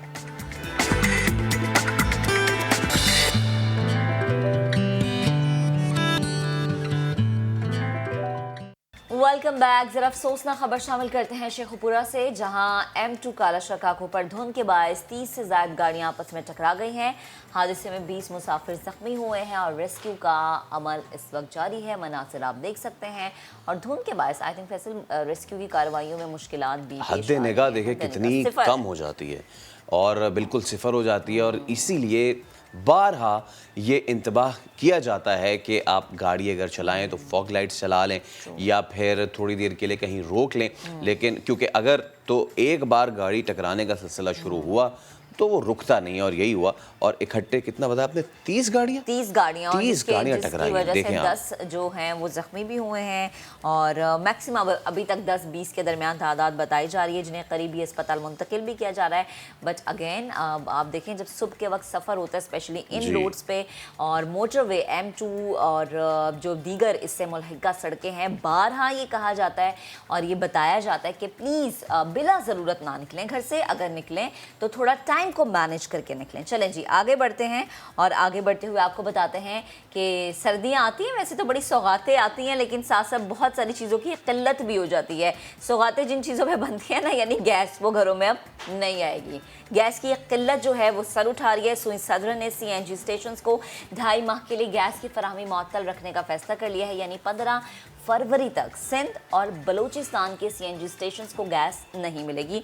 और जो है जनरल इंडस्ट्रीज़ के बिजली घरों को भी गैस की फराहमी बंद रहेगी। SSGC के मुताबिक घरेलू सार्फिन की ज़रूरियात पूरी करने के लिए फ़ैसला किया गया है। अच्छा, वैसे एक चीज़ बड़ी फैसल नोट करने वाली है कि हर साल हमेशा ये इशू सर उठाता है और हर साल ये कहा जाता है जी घरेलू सार्फिन की ज़रूरियात। बट अगेन ये हमारा पर्सनल एक्सपीरियंस है कि सर्दियों में हमारे घरों में भी गैस नहीं आती, तो वो कौन से घरेलू सार्फिन हैं इनकी ज़रूरियात पूरी की जाती हैं और उनके लिए या तो CNG स्टेशन बंद कर दिए जाते हैं या फिर जो है गैस के प्रेशर को कम कर दिया जाता है। सो इट्स वेरी अलार्मिंग और इस पे इक़दामात होने बेहद ज़रूरी हैं, क्योंकि जब तक इक़दामात नहीं होंगे, जब तक इसको प्रॉपर तरीके से हैंडल नहीं किया जाएगा, तब तक ये मामला सॉल्व नहीं होगा। गयासुद्दीन पराचा साहब ने हमें ज्वाइन किया है, रहनुमा CNG एसोसिएशन है आप। सर बेहद शुक्रिया वक्त देने के लिए। अब अगेन वही बात जो एक अवामी सवाल है कि हम ये कहते हैं कि बंदिश इसलिए है कि घरेलू सार्फिन की ज़रूरियात को पूरा करना है। अगर मैं अपने एक्सपीरियंस की बात बताऊं या मैं अपने करीबी लोगों की एक्सपीरियंस की बात बताऊं, सर हमारे घरों में सर्दियों में गैस नहीं आती है, तो प्लीज़ ज़रा आप इसको वाज़ेह कीजिएगा कि घरेलू सार्फिन की जब के घर गैस ही नहीं आएगी तो वो कौन सी ज़रूरत है जो कि पूरी करने के लिए ये CNG स्टेशन बंद होंगे। शुक्रिया जी, आपने बड़ा अच्छा सवाल पूछा। ये खाली लोगों को पर्दा डालने के लिए बात कही जाती है। हमेशा गैस की पिछले 3 साल से जो लोड शेडिंग विंटर में हो रही है, उसकी सबसे बड़ी वजह यह है कि पाकिस्तान में जो 2 LNG के टर्मिनल हैं उसमें गैस मंगवाने की गुंजाइश है और पाइप में गैस ट्रांसपोर्ट करने की भी गुंजाइश है। लेकिन मिनिस्ट्री ऑफ पेट्रोलियम और वज़ीर आज़म की हदायत, वाज़ेह हदायत के बावजूद जो 2 गैस कंपनियाँ और जो एक गैस कंपनी इंपोर्ट करती है, वो गैस विंटर के लिए मंगवा नहीं सकती, और जब गैस मंगवा नहीं सकती तो ये गैस की लोड शेडिंग कर देते हैं। अब जुल्म ये है कि इस वक्त 300 MMCFD गैस सिस्टम में आ सकती है और ट्रांसपोर्ट हो सकती है, लेकिन गवर्नमेंट के इदारों ने वो गैस मंगवाई नहीं है, और जब मंगवाने का आर्डर दिया है तो वो 1 महीने पहले आर्डर दिए, जो गैस आ भी रही है वो $30 पे आ रही है। तो गैस का जो बिज़नेस होता है वो अमूमन 6 महीने पहले आर्डर दिया जाता है और गैस मंगवाई जाती है। इसके साथ एक और चीज़ ये हुई कि जो प्राइवेट सेक्टर है, गवर्नमेंट ऑफ पाकिस्तान ने उसको इजाज़त दी कि वो गैस लाए ताकि गैस की शार्टेज जो है ना हो। लेकिन ये जो इदारे हैं, सोई नादरन और PSO और PLL, इन्होंने मोनोपोली बना के अभी तक प्राइवेट सेक्टर की गैस को इजाज़त नहीं दी। तो उसका नुकसान क्या हुआ कि एक तो गैस आई नहीं, जब गैस नहीं आई तो CNG सेक्टर भी बंद हो गया, जनरल इंडस्ट्री भी बंद हो गई। CNG सेक्टर के बंद होने से 3 बड़े नुकसान हुए। एक तो 4 लाख के करीब लोग जो हैं 3 महीने तक उनके घरों में तनख्वाह कैसे जाएगी और किराए कैसे दिए जाएंगे, सिस्टम कैसे चलेगा। 3 महीने कारोबार बंद करना गवर्नमेंट ऑफ पाकिस्तान या CCOE या कैबिनेट का कानूनी हक ही नहीं है कि वो किसी का कारोबार बंद करे। वो आर्जी तौर पर बंद कर सकता है, वो थोड़ी सी पाबंदी लगा सकता है, वो टैक्स लगा सकता है, वो उनको किसी आम आदमी को वो भूखा नहीं मार सकते गवर्नमेंट के लोग। दूसरी चीज़ ये है कि जब CNG बंद होती है तो पेट्रोल का इंपोर्ट बिल बढ़ जाता है। गवर्नमेंट ऑफ पाकिस्तान कोशिश कर रही है कि एक्सपोर्ट इंडस्ट्रीज़ को गैस दे ताकि एक्सपोर्ट बढ़े, वो एक्सपोर्ट तो बढ़ नहीं रही, ऊपर से इंपोर्ट बिल बढ़ जाता है, तो नुकसान पे नुकसान हो रहा है। और पंजाब में आपने देखा है कि आजकल स्मोक का इशू है, तो सबसे बड़ा इशू ये है उसमें डीजल गाड़ी, पेट्रोल गाड़ी का धुआं है। तो जब गाड़ी CNG बंद हो जाती है तो जितनी भी पुरानी गाड़ी CNG पे चल रही है वो जब पेट्रोल पे कुछ तो चल नहीं सकती, और जब चलती हैं तो धुआं होता है, उससे स्मोक में और इजाफा होता है। और जो ट्रांसपोर्ट है उसके किराए जो गरीब लोग हैं उनके लिए पेट्रोल के मुकाबले में ये कम है, वो बंद होकर खड़ा हो जाता है। तो हमारा गवर्नमेंट ऑफ पाकिस्तान से मुतालबा है कि सबसे पहले जिन लोगों ने गैस नहीं मंगवाई, जो इस जुर्म के मुर्तकिब हुए हैं, उनको सज़ा दी जाए, ताकि ये 3रा साल है, हर साल सर्दियों में ये चीज़ हो जाती है। और इसमें ये नहीं है कि गैस अवेलेबल नहीं है या आ नहीं सकती, ये लोग लाते नहीं हैं जानबूझ के। दूसरा हमारा इशू ये है कि अगर गैस की शार्टेज हो गई है तो तमाम सेक्टर्स को इक्वली बर्डन डाला जाए। क्यों सिर्फ CNG सेक्टर को बोझ डाला जाता है जो कि गरीब आवाम का फ्यूल है और इंपोर्ट बिल कम करता है अगर शार्टेज है।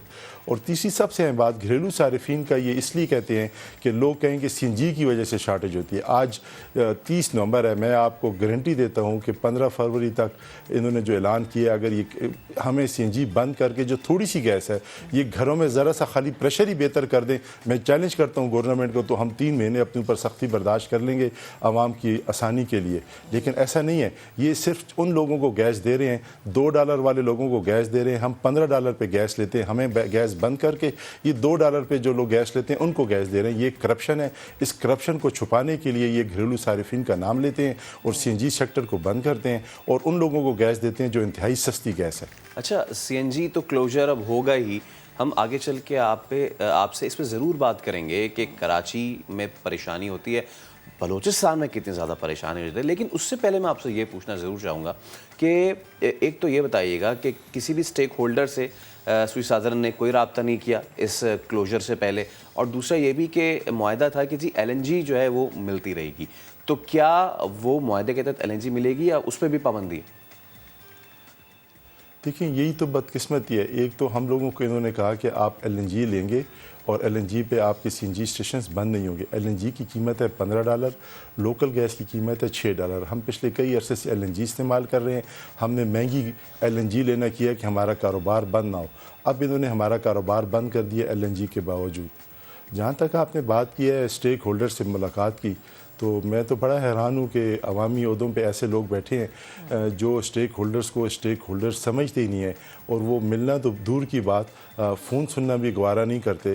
ताकि अब जैसे अगर गैस की लोड शेडिंग देखा जाए जनरली हो भी गई है, मसला अगर आ भी गया है तो उसका बैठ के कोई ऐसा हल किया जाए ताकि कोई ना कोई गुजारा तो हो सके। अब मेरा गवर्नमेंट से एक सवाल है और आपसे भी एक सवाल है कि 3 महीने तक जब किसी किस्म की आमदनी नहीं होगी तो बिजली का फिक्स बिल, गैस का बिल, तनख्वाहें, किराए ये कैसे दिए जाएंगे? पहली हम लोगों की आमदनी इतनी कम है, टैक्स कम है, तो मजबूरन लोग बेरोज़गार होगा, तो फिर बहुत सारे लोग जो है बैंक करप्ट हो जाएंगे। जब वो स्टेशन खुलेंगे वो 3 महीने उनके पास पैसे नहीं होंगे, वर्किंग कैपिटल ही ख़त्म हो जाएगा। तो ये बहुत ज़्यादा परेशानी की बात है। हमारी अपील है वज़ीर आज़म पाकिस्तान साहब से कि प्लीज़ खुदारा आप गरीब लोगों पे और उस बिज़नेस क्लास पे जो छोटी बिज़नेस क्लास है उस पर रहम करें। जब हम 17% टैक्स देते हैं, हम गैस के पूरे पैसे देते हैं, सबसे महंगी गैस देते हैं, फिर हमें बंद करने की वजह क्या है? सिर्फ ये वजह है कि हम या तो हमें और लोगों को सब्सिडी दी जाती है और लोगों को रियायत दी जाती है, टैक्स की माफ़ी दी जाती है, उनको गैस दी जा रही है और जिससे फ़ायदा है, जिससे गवर्नमेंट को फ़ायदा है। आप अंदाज़ा लगाएं कि एक तरफ IMF से पैसे लिए जा रहे हैं और दूसरी तरफ से सस्ती गैस में उस पैसे को उड़ाया जा रहा है। सही। अच्छा सर, एक और चीज़ ज़रा वाज़ेह कीजिएगा, हर साल जब भी सर्दियाँ आती हैं, इससे बालातर हो के कि हम ये कहें कि PTI की गवर्नमेंट है, नून लीग की गवर्नमेंट है, पीपल्स पार्टी की गवर्नमेंट है। सर अगर आपको मेरी आवाज़ आ रही तो प्लीज़ मेरा सवाल लीजिएगा।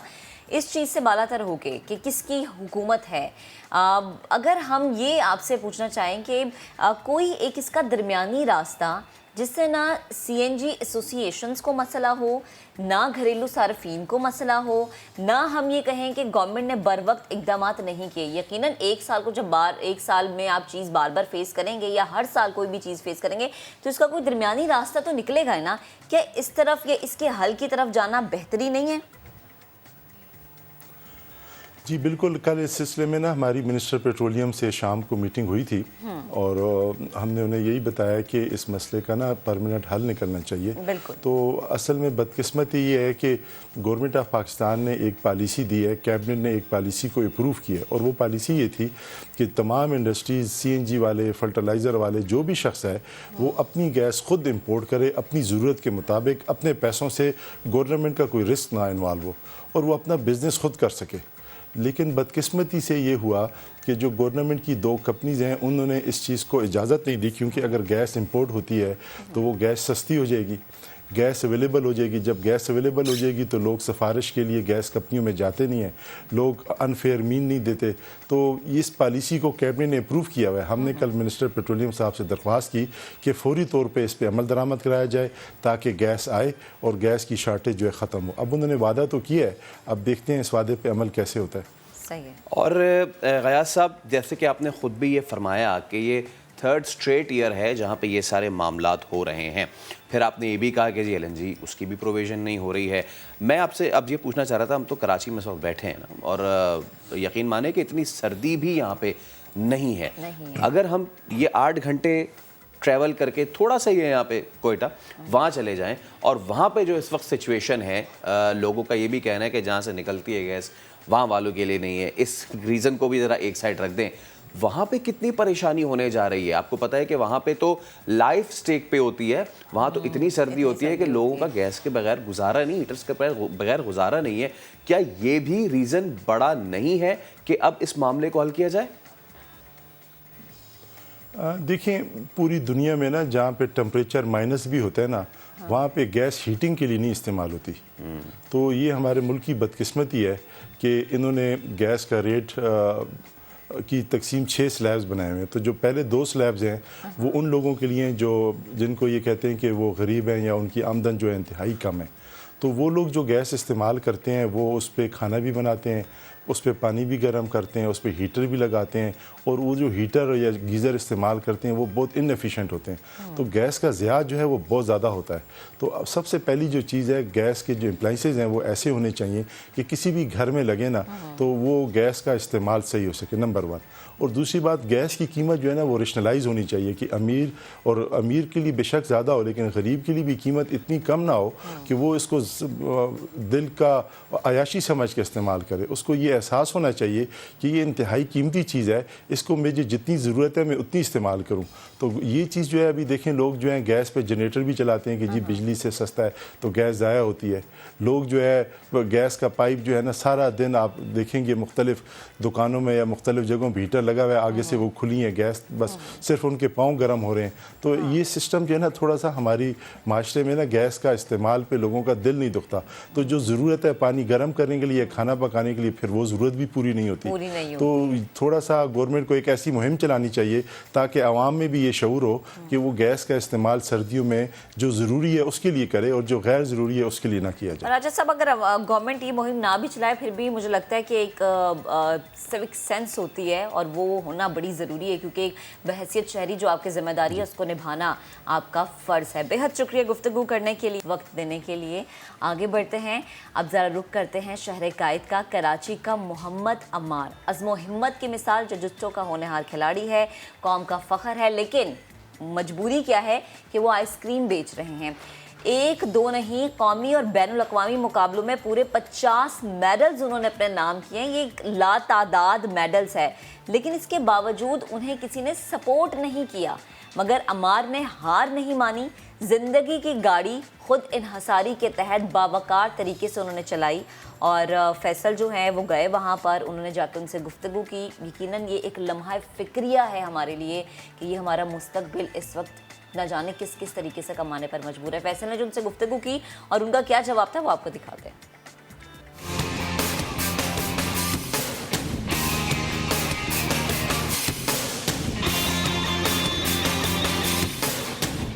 ये अनगिनत मेडल्स हैं, इनमें पूरी दुनिया समाई हुई है और ये है भी किसी आम खेल के नहीं, ये है जुजित्सु के। इसमें कोई एक मेडल जीत जाए तो क्या ही बात है, इसमें अनगिनत 50 से भी ज़्यादा सूबाई, मुल्की और बैनुल अक़वामी सतह पे अगर कोई शख्स जीते तो समझे कि किसी और मुल्क में अगर वो रहता हो तो उसकी कितनी वाह हुई होगी। लेकिन हम बदकिस्मती से, या हमारे खिलाड़ी बदकिस्मती से ऐसे मुल्क में रहते हैं जहां पर इन मेडल्स की शायद हमें कदर नहीं है। ये और इन जैसे अनगिनत मेडल्स पाकिस्तान के नाम जीत कर लाए हैं कराची के मोहम्मद अम्मार। अम्मार भाई अस्सलाम वालेकुम। वालेकुम। कैसे हैं आप? ठीक ठाक है, खैरियत से? That's hell of a great. पहले तो ये मेडल्स आपने जीते हैं और अब आप इन्हीं हाथों से आपने मेडल जीते हैं और इन्हीं हाथों से अब आप ये आइसक्रीम बना रहे हैं। लेकिन जब आपने ये गेम शुरू किया था उस वक्त शायद आपने ये नहीं सोचा होगा। हाँ, बिल्कुल ऐसा ही है। तो थोड़ी सी मुझे जर्नी बताएं अम्मार भाई, कब आपने ये शुरू किया? नेशनल कितने मुकाबले जीत चुके हैं? इंटरनेशनल जो है माशाल्लाह से सिल्वर मेडल भी ला चुके, तो ज़रा बताएं। बेसिकली मुझे मार्शल आर्ट स्टार्ट किए हुए ऑलमोस्ट 17 ईयर्स हो गए। 2009 में मैंने अपना फर्स्ट इंटरनेशनल इवेंट खेला था उज़्बेकिस्तान में, ताशकंद में, एशियन चैम्पियनशिप में। मेरा वहाँ पे ब्रॉन्ज मेडल हुआ था। उसके बाद फिर मैं 2010, 2012, 2014 तक मैं एशिया का गोल्ड मेडलिस्ट रहा हूँ। अरे माशाल्लाह, ये आपने गोल्ड मेडल किस किस को हराया?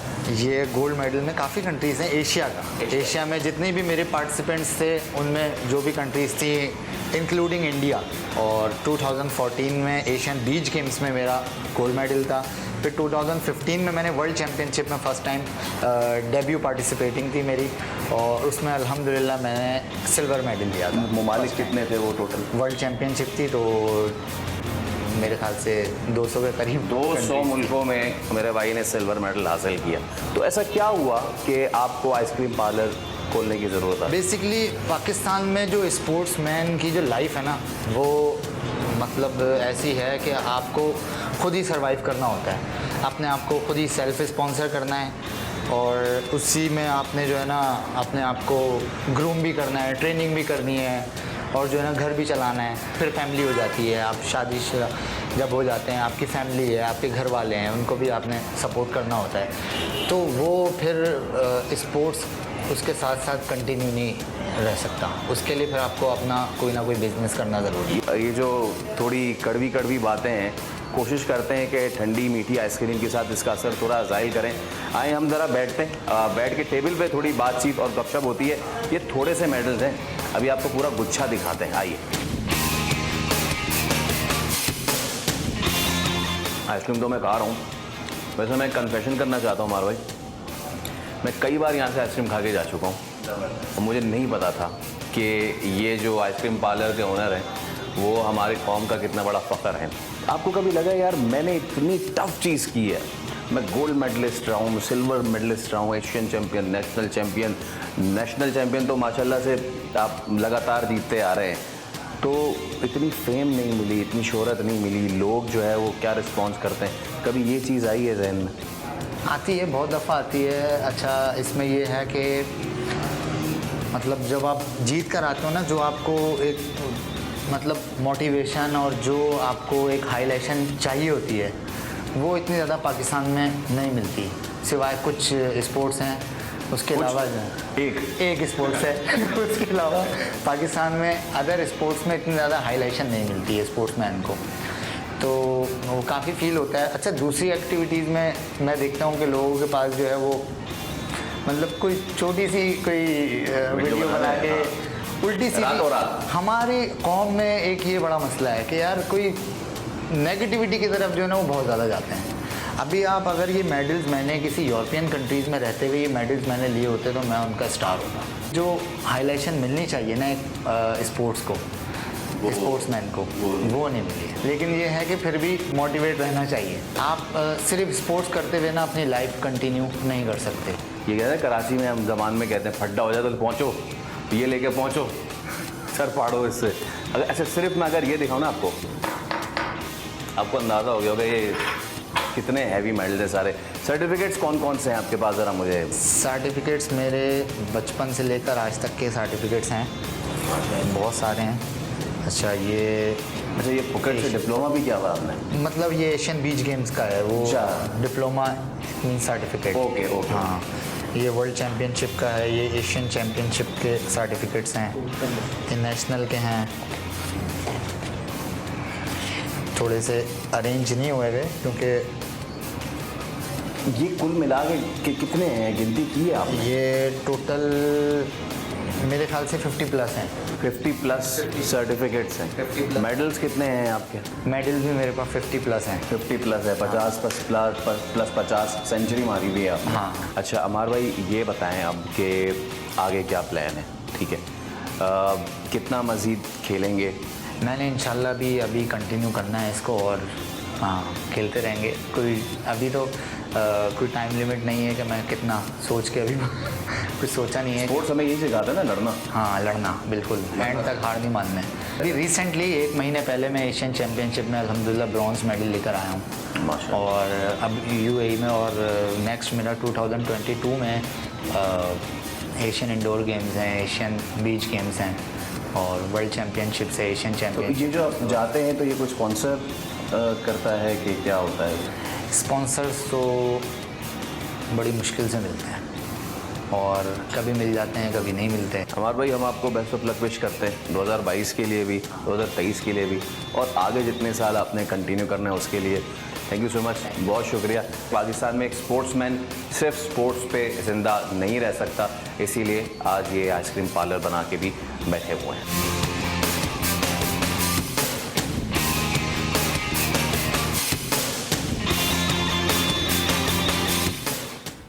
तो अपना काम करने में कोई शर्म और कोई आर महसूस नहीं करनी चाहिए, यही अमार ने भी बताया है। एक जानिब वो स्पोर्ट्स को, जुजित्सु जैसे मुश्किल स्पोर्ट्स को कैरी कर रहे हैं और अगर वहाँ से उनकी इतनी अर्निंग नहीं हो रही है तो वो आइसक्रीम पार्लर बना के अपना काम चला रहे हैं। लेकिन वही बात है, रिकग्निशन नहीं है ये, और ये बेहद ज़रूरी है। अभी एक ब्रेक लेते हैं, ये भी बेहद ज़रूरी है। ब्रेक के बाद वापस आएंगे, हमारे साथ रहिएगा।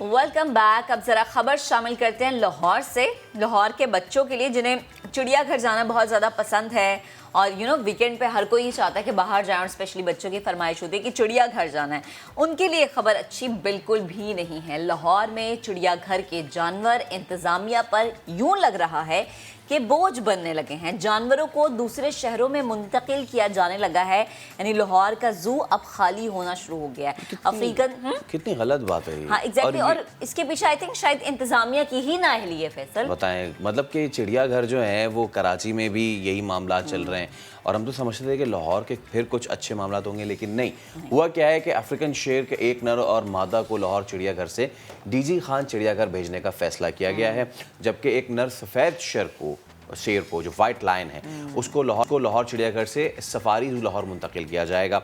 अब मादा शुतुरमुर्ग है, उसको यहाँ से सफारी जू भेजा जाएगा और एक नर काले रीछ को लाहौर चिड़ियाघर से डीजी खान भेजने का फैसला किया गया है। यही नहीं, एक मादा जेबरा को लाहौर चिड़ियाघर से अगेन डीजी खान, जबकि एक नर और मादा फैलो डियर को लाहौर चिड़ियाघर से बांसरा गली मरी चिड़ियाघर मुंतकिल किया जाएगा। ऐसा क्यों हो रहा है भाई? और इंतजामिया एग्जैक्टली जो इंतजामिया उसका भी मौक़िफ़ हम आपको बता देते हैं। वो ये कहते हैं कि जानवरों की निगहदाश्त और खुराक का खर्चा चिड़ियाघर की आमदनी से ज्यादा है। दैट्स वाई ये डिसीजन लिया गया है कि इनको मुंतकिल किया जाएगा दूसरे शहरों में। इस पे ज़रूर हमें थोड़ा सा ना करनी चाहिए थी बात कि चिड़ियाघर की आमदनी मतलब कि क्या सिर्फ आप जो गेट मनी होती है सिर्फ वही आपकी आमदनी है, या फिर इस पे कोई ऊपर से बजट भी रखा जाता है? और यकीनन बजट ज़रूर होता होगा। और ये किसके अंडर ये चिड़ियाघर आता है? अब इसमें उन्होंने काम ये किया है कि जी ले ऑफ करना शुरू कर दिए यहाँ से जानवरों को। इससे पहले तो हमने देखा था कि लोगों को उनके ऑफिस से ले ऑफ किया जाता था, लेकिन अब जानवरों को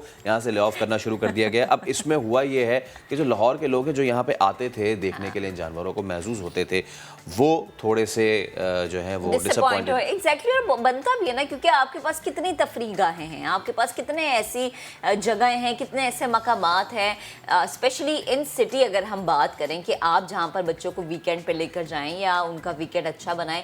ये वो एक वाहिद जगह थी, या आप बाकी जगहें देख लें जो होती हैं जो गवर्नमेंट की हैं कि वहाँ पर इंतज़ाम अच्छा होना चाहिए, वहाँ पर सफाई सुथराई होनी चाहिए। हम तो पहले इस चीज़ का मुतालबा करते थे, लेकिन अब हम इस चीज़ का मुतालबा करते हैं फैसल कि प्लीज़ यहाँ पे जानवर होने चाहिए। अच्छा, और अब आगे बढ़ते हैं और अब हम ये मुतालबा कर रहे हैं कि अब आप थोड़ा सा खुश हो लें, क्योंकि चिटागोंग टेस्ट पाकिस्तान ने अपने नाम कर लिया है और बांग्लादेश को 8 विकेटों से हरा दिया है। 202 रन का हदफ था, याद होगा आपको, और पाकिस्तान ने 2 विकेटों पर हासिल कर लिया। एक बार फिर पहली इनिंग्स की तरह दूसरी इनिंग्स के भी हीरो रहे हैं आबिद अली, जो कि सेंचुरी से सिर्फ 9 रन दूर आउट हो गए थे। 91 रन उन्होंने बनाए और एक आम बॉल पे वो एलबीडब्ल्यू हो गए। इसके अलावा अब्दुल्ला शफीक बहुत ही ज़्यादा इंस्पायर किया है उन्होंने और 73 रन उन्होंने भी जोड़े। अगर कहा जाए कि ओपनर जोड़ी ने ही तकरीबन फतह जो है वो हासिल कर ली थी तो बेजाना होगा। उसके बाद रही सही कसर थी, रिमेनिंग जो रसूमात थी वो पूरी की अजहर अली ने। बिलाखिर अजहर अली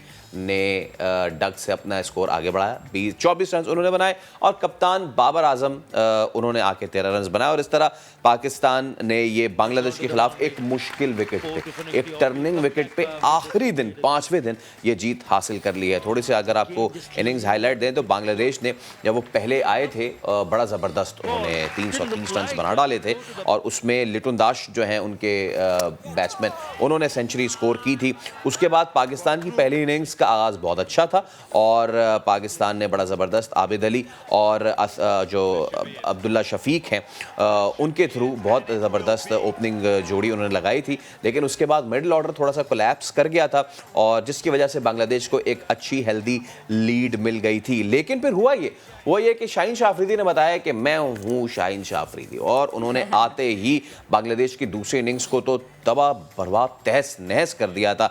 आते ही उन्होंने एक बंदे को एलबी किया, फिर एक को कॉटन बोल्ड किया, फिर दूसरे को भी आउट किया। हसन अली ने भी ये तस्करा हमें करना पड़ेगा हसन अली का भी कि जिन्होंने वर्ल्ड कप से जिनकी उस एक ख़राब परफॉर्मेंस के बाद उन्होंने अच्छा कमबैक किया। पहले T20 सीरीज़ में उन्होंने अच्छा कमबैक किया और अब टेस्ट में भी उन्होंने अच्छा कमबैक किया। पहली इनिंग्स में उनका पंजा लगा, यानी 5 विकेट उन्होंने ली। दूसरी इनिंग्स में बॉलिंग में किसका पंजा लगा जी? शाहीन शाह अफरीदी का।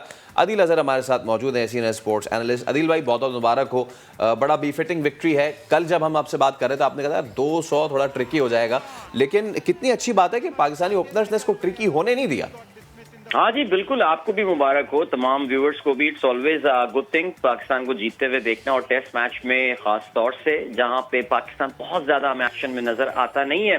You are right, I think Pakistan ने जिस तरह इस चेस को अप्रोच किया है, अगर आप चौथी इनिंग्स में पाकिस्तान के चेस के हवाले से भी बात करें तो हमारा कोई बहुत एनविएबल रिकॉर्ड नहीं है, लेकिन ये बात माननी पड़ेगी विकेट से जो एक्सपेक्ट कर रहे थे कि इसमें आखिरी दिन में आके सेकंड लास्ट डे में आके जिस तरह के चैलेंजेस हो जाएंगे वैसा इतना था नहीं। लेकिन we can not take credit away, Pakistan के ओपनर्स ने, आबिद ने जिस तरह मैच्योरिटी का मुजाहरा कर रहे हैं, आई मीन ब्यूटीफुल ब्लेंड। एक तरफ आबिद जहां पे 100 फर्स्ट क्लास खेलने के बाद उन्होंने अपना डेब्यू किया और आप देखें माशाल्लाह रन्स पे रन्स बनाए जा रहे हैं। अनफॉर्चुनेट फॉर हिम कि वो दूसरी सेंचुरी अपनी सेम टेस्ट में नहीं बना सके। दूसरी जानिब अब्दुल्ला शफीक ने, जिनके सिलेक्शन को काफी क्रिटिसाइज किया गया था और ये कहा जा रहा था कि उनसे पहले भी कुछ खिलाड़ी हैं जो डिजर्व करते हैं, काफी फर्स्ट क्लास क्रिकेट खेल चुके हैं और अब्दुल्ला ने सिर्फ 3-4 फर्स्ट क्लास मैचेस खेल के डेब्यू करवाया।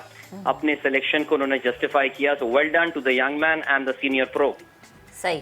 अच्छा अदील, तारीफ करनी पड़ेगी पाकिस्तान की बॉलिंग की, खास तौर पर शाहीन शाह अफरीदी ने कमाल कर दिया। हॉट फेवरेट चल रहे हैं शाहीन सबके। देखिए शाहीन की हमने कल भी आपको बात की थी, हमने ये बात बोली थी कि शाहीन अब उस लेवल की बॉलिंग कर रहे हैं जहां पे उनको विकेट अगर सपोर्ट ना भी कर रहा हो तो ही create something out of that. हमने इस टेस्ट मैच में ये बात देखी है कि जो पहला सेशन हुआ था उसमें बॉलर्स को थोड़ी बहुत विकेटों की मदद मिल रही थी और शाहीन ने उसका जो है वो भरपूर फायदा उठाया।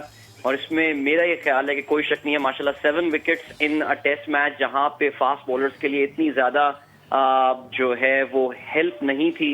That actually tells you that Shaheen कितनी तेजी से he is maturing.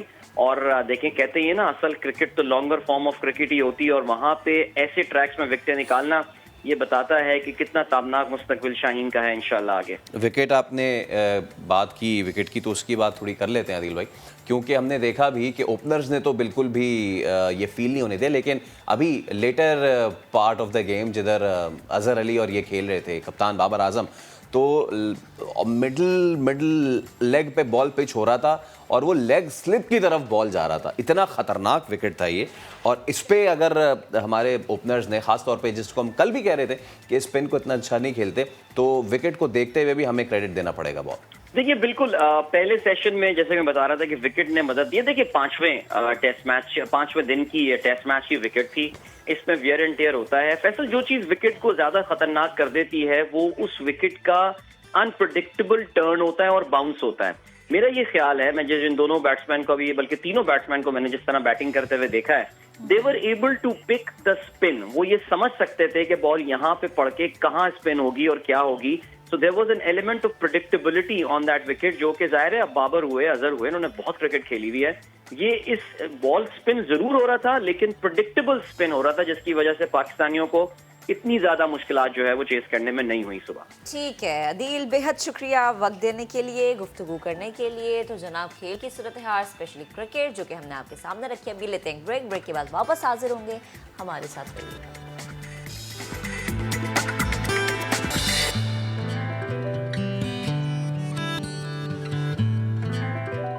Welcome back. अब आपको लिए चलते हैं ख्वाबों की सरजमीन जहाज बांडा, सैर कराते हैं और दिखाते हैं क्या कुछ है यहाँ पर। वेलकम टू जहाज बांडा।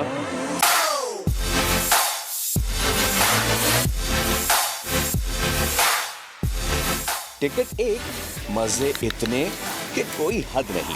ये है सरसब्ज चरागाहों की सरजमीन कोहिस्तान का जहाज बांडा, लेकिन इस टिकट के लिए तगोदो तो करनी पड़ती है।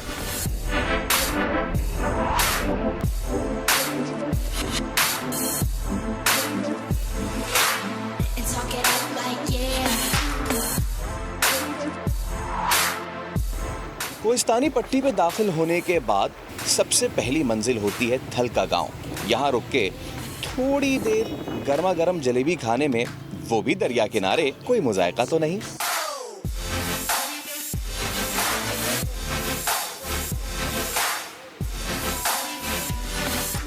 रास्ते में आने वाले हरे भरे गांव को देखते हुए हम पहुंचते हैं टकई टॉप।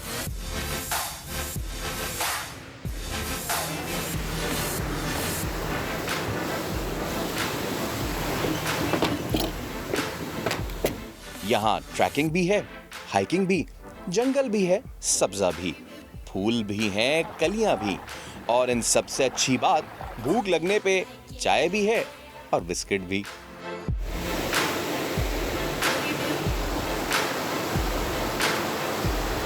वैसे तो खच्चर और घोड़े भी दस्तयाब होते हैं जो आपका 3 से 4 घंटे का ट्रैक 2 घंटे तक मुख्तसर कर देते हैं, लेकिन ट्रैकिंग का अपना मजा है। जहां मर्जी आया रुक गए, सस्ता लिया, कहीं फूलों की मशहूर कुन खुशबू से जहन को मुअत्तर किया, तो कहीं साफ शफाफ पानी से जिस्म को तरोताजा किया।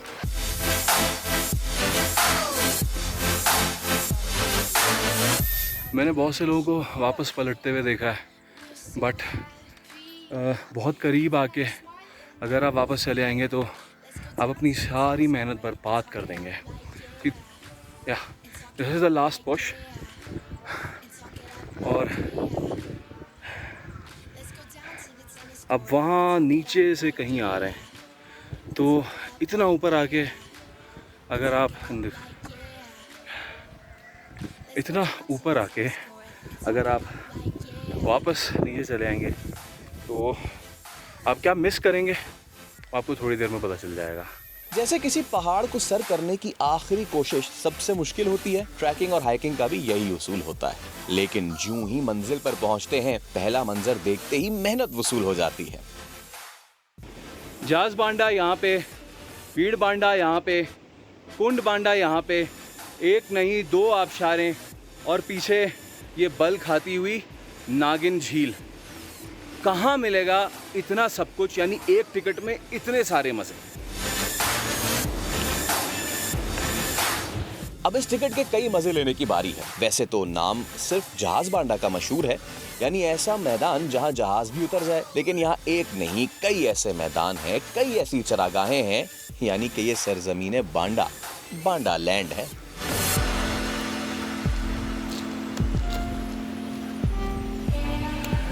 जहाज बांडा के बिल्कुल पीछे दरिया को अबूर करते ही एक और शाहकार है, बीन बांडा। ये जहाज बांडा के मुकाबले और खूबसूरत है।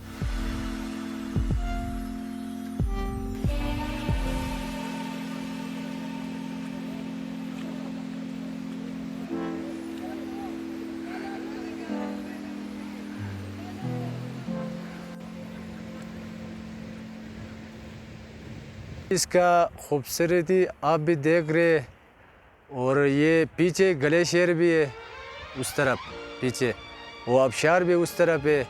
एक आबशार ये बीच वाला है और एक नीचे दूसरा आबशार है, वो सर ये नागन दरिया है। सामने बर्फपोश पहाड़ी, चार सू हरियाली, बादलों की आनी जानी, चरिंद परिंद की अपनी मनमानी, गोया मैं ते मेरा दिलबर जानी। मौसम तो बेईमान है ही। अब अगर मजीद हैरान होना है तो थोड़ी ही मुसाफत पे नागन लेक, आबशार और कुंड बांडा भी पूरी आबोताब के साथ मौजूद है। गोया फितरी नज़ारों का मुकाबला हुस्न जारी है।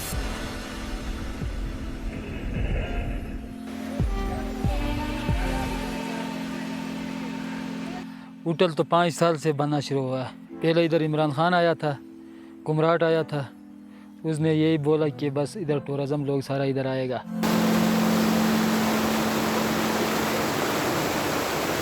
अगर खित्ता कोहिस्तान के इस इलाके को सरजमीन बांडा यानी चरागाहों की सरजमीन कहा जाए तो ज़रा बेजाना होगा कि यहाँ कदम कदम पे वसी अरीज़ सरसब्ज मैदान ताहद्दे निगाह अपने दामन फैलाए आपके मुंतज़िर हैं। दुश्वार सही, मगर जंगलों में घिरा ट्रैक फर्शे राह बिछाए हुए है, और ट्रैकिंग करते करते थक जाएं तो चश्मे और आबशार का ठंडा पानी आपकी थकन उतारने के लिए काफ़ी। आंखें थक जाएं तो नज़ारे शाफी। सैयद फैसल करीम, जाज बांडा, कोहिस्तान, समा।